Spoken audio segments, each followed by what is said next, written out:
अब हम बात करेंगे 18 नंबर के क्वेश्चन की। 18 नंबर का क्वेश्चन क्या दिया गया है, चलिए बोर्ड पे जरा देखिए। हाँ जी, दिया गया है कि ऊर्ध्वाधर दिशा में ऊपर की ओर फेंकी गई एक गेंद 6 सेकंड पश्चात फेंकने वाले के पास वापस लौट आती है। ज्ञात कीजिए यह किस वेग से ऊपर फेंकी गई गेंद द्वारा पहुंची गई अधिकतम ऊंचाई तथा 4 सेकंड बाद गेंद की स्थिति क्या होगी। ये हमारा क्वेश्चन है। क्वेश्चन अपने आप में बेहतर है। देखिए, एक गेंद को आप क्या करते हैं, जैसे यहाँ से आप एक गेंद को फेंकते हैं और ये 6 सेकंड बाद ना फिर से ग्राउंड पे आ जाती है। धरती से आपने फेंका है और फिर से ये ग्राउंड पे वापस आ जाती है, और इस तरीके से जाने और आने का ओवरऑल जो टाइम लगा है ना वो 6 सेकंड आपका लगा है। यहाँ पर हम एक चीज़ ध्यान रखिएगा, विस्थापन की बात करते हैं तो देखिए यहीं से चले थे अगेन, मतलब इस धरातल से आप ऊपर गए थे और फिर धरातल पे आ गए, इसीलिए आप बोलेंगे कि जो ऊंचाई है इसकी ना 0 होगी। ऊंचाई का मतलब विस्थापन, तो यहाँ पर आप बोलेंगे कि विस्थापन यानी कि डिस्प्लेसमेंट क्या होगा, 0। तो विस्थापन क्या हो जाएगा यहाँ पर 0, यानी कि डिस्प्लेसमेंट आपका 0 हो जाएगा। ठीक है ना, ये हो जाएगा। अब देखिए यहाँ पर हमसे पूछा है यह किस वेग से ऊपर की ओर फेंकी गई। आप मान लीजिए यहाँ से फेंकी गई u वेग से, कितने से, u से फेंकी गई है, ऐसा मान लीजिए। ठीक है ना। अब देखिए यहाँ पर टाइम दे रखा है, u दे रखा है, h दे रखा है। u हमसे पूछा है h। अगर हम a की बात करें तो a किसके बराबर होगा, g के। अब आप ये सोचो कि पत्थर को आप फेंक रहे हो किधर को, ऊपर की तरफ, और जी किधर लग रहा है, नीचे की तरफ। तो ऊपर वाले को आप पॉजिटिव ले लो तो नीचे वाले को क्या लेना पड़ेगा, निगेटिव। यानी ये जी की वैल्यू जो आएगी ना वो माइनस में होगी, यानी कि इसको -10 मीटर पर सेकेंड स्क्वायर आप ले लीजिए। ठीक है ना, हो गया बात। अब चलिए यहाँ पर यूज करते हैं, हमसे पूछा है यू की वैल्यू। अब देखो दिया क्या गया है, एच दिया गया है, ए दिया गया है, टी दिया गया है, यू अपने से पूछ रहा है ना, तो यू पूछ रहा है तो यहाँ पर हम second equation of motion use करें, ये ज़्यादा बेटर रहेगा। तो h बराबर क्या होता है, you t plus half g t का स्क्वायर या ए टी का स्क्वायर, ये होगा। हो गया। h की वैल्यू कितनी है, 0 के बराबर। u की वैल्यू कितनी है, यही तो हमसे पूछा है। और t की वैल्यू कितनी है, देखिए यहाँ से वापस आने में ओवरऑल समय कितना लगा है, 6। तो 6 प्लस हाफ g की वैल्यू कितनी दे रखी है, तो g की वैल्यू किसके बराबर है, -10। तो -10 और t की वैल्यू कितनी है, 6। तो 6 का स्क्वायर ये आ जाएगा। ठीक है ना, इतना हो गया। इसको इधर लेके आते हैं, 0 बराबर कितना आएगा, देखिए 6 का u में मल्टीप्लाई करेंगे 6u आएगा, माइनस और प्लस क्या होगा, माइनस होगा, 1/2। तो 1/2 इंटू 10 इंटू 6 का स्क्वायर, आप ये रहने दो। तो 6 का स्क्वायर 6 गुणे 6, 2 त्याई 6, ये आ गया। अब ये 0 बराबर 6u माइनस 10 त्याई कितना होगा, 30, यानी कि 36 18 यहाँ पे 180, ये आ जाएगा। ठीक है। अब आप क्या करिए, माइनस से इसको इधर उठा के लाइए, तो माइनस से इधर आएगा तो प्लस होगा। 180 इज इक्वल्स टू 6u। अब ये मल्टीप्लाई इधर जाएगा तो डिवाइड, 180/6 बराबर u, 6 3 18 यानी 30। तो u की वैल्यू कितनी आ गई है, 30 मीटर पर सेकेंड, ये आ गई है। यानी कि हमने इस पत्थर को कितने वेग से फेंका था, इसका मतलब 30 मीटर पर सेकेंड से हमने इस पत्थर को ऊपर की तरफ फेंका था। बात समझ में आ गई। तो पहला तो हमारा हो गया।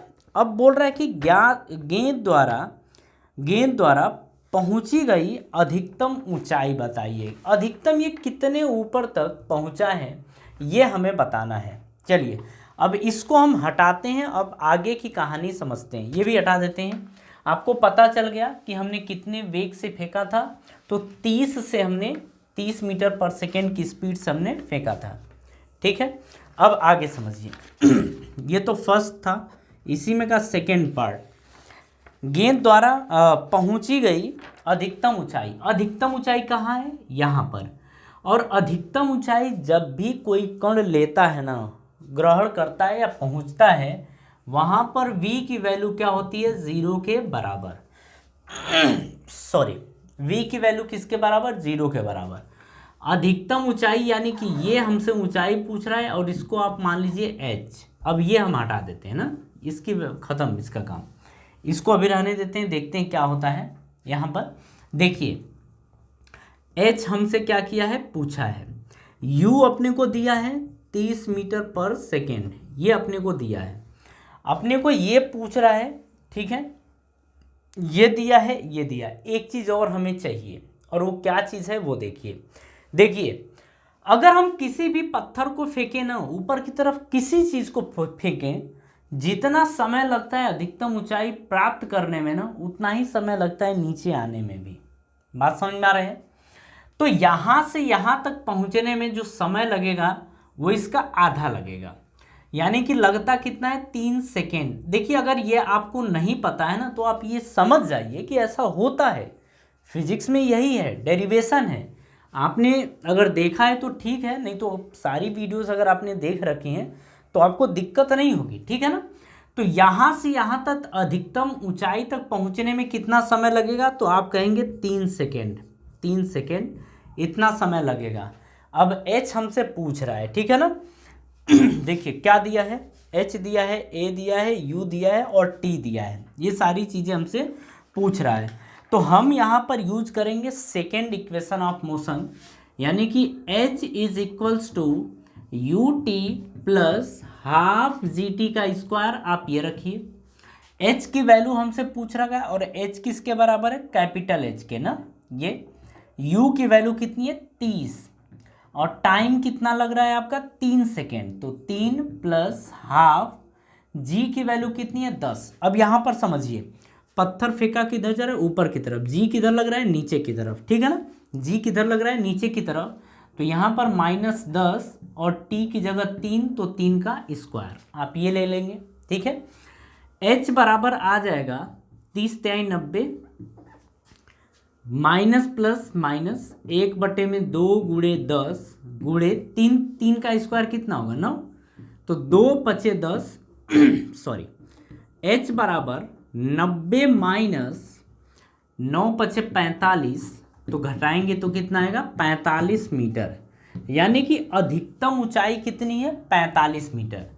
तो इसकी वैल्यू है हमारी 45 मीटर के बराबर, यानी 45 मीटर के बराबर, ठीक है ना। अब इसी में देखिए एक पार्ट और दिया गया है, गेंद द्वारा 4 सेकेंड पश्चात गेंद की स्थिति, ये हमारा क्वेश्चन है। तो हम ना देखिए इसमें से क्या मिटा है, ये हमको मिल गया है, ठीक है। अब हमारा बाकी सब ठीक है, ये भी है, ये भी हट जाएगा, और इधर से ये भी हटा देते हैं, क्योंकि अब किसी भी चीज़ की ज़रूरत नहीं है, सारी ज़रूरत ख़त्म। अब हमें कुछ चीज़ों की ज़रूरत केवल इस क्वेश्चन के लिए। थर्ड की बात कर लेते हैं, क्या दिया है, 4 सेकेंड, यानी कि 4 सेकेंड में 4 सेकेंड बाद वस्तु की पोजीशन क्या होगी, मतलब कितनी ऊंचाई पर होगा, ये हमारा क्वेश्चन है, ठीक है। फिर से आपको h लगाना है। अब यहाँ पर समझिएगा, h बराबर आपका आएगा you t plus half g t का स्क्वायर, ये हमारा वो है गति का समीकरण है। h की वैल्यू क्या दे रखी है, पता नहीं, यही तो पूछा है ना। u की वैल्यू कितनी है, 30, आपको पता है। टाइम कितना है, तो टाइम दे रखा है 4 सेकेंड, तो 4 सेकेंड प्लस हाफ। g की वैल्यू कितना लेंगे, -10, क्योंकि u किधर है, ऊपर, और g किधर है, नीचे। -10 इंटू टी का स्क्वायर, मतलब 4 का स्क्वायर किया जाएगा। यहाँ से देखिए h बराबर 4 × 3 = 12, 120 minus plus minus 1/2 into 10 into 4 का स्क्वायर कितना होगा, 4 का स्क्वायर 16, यहाँ से 2 × 8 = 16, तो ये आएगा 120 माइनस, अब ये 10/80, ये आ जाएगा। h बराबर ये, h बराबर कितना बचेगा, 40 मीटर। यानी कि 4 सेकेंड के बाद पार्टिकल यानी कण की पोजीशन क्या होगी, तो आप कहेंगे 40 मीटर, यानी कि 3 सेकेंड में तो यहाँ पर रहेगा, लेकिन 3 सेकेंड के बाद ये नीचे की तरफ आएगा ना, तो यहाँ से यहाँ तक अगेन पहुँचने में कितना 1 सेकेंड का समय लेगा। तो 3 सेकेंड यहाँ तक और ये चौथे सेकेंड, और चौथे सेकेंड में ये दूरी अब कम हो गई कि नहीं हो गई? हो गई। और ये दूरी कितनी बची है? 40 मीटर के बराबर। कितनी बची है? 40 मीटर के बराबर। बात समझ में आ गई? देखिए क्वेश्चन अपने आप में बेहतर है। अगर ये क्वेश्चन एक नहीं था ना, अगर आपको लगता है कि टाइम ज़्यादा लगा है तो क्वेश्चन एक थोड़े है, क्वेश्चन तो 3 3 है और तीनों अपने आप में बेहतर है कि नहीं है?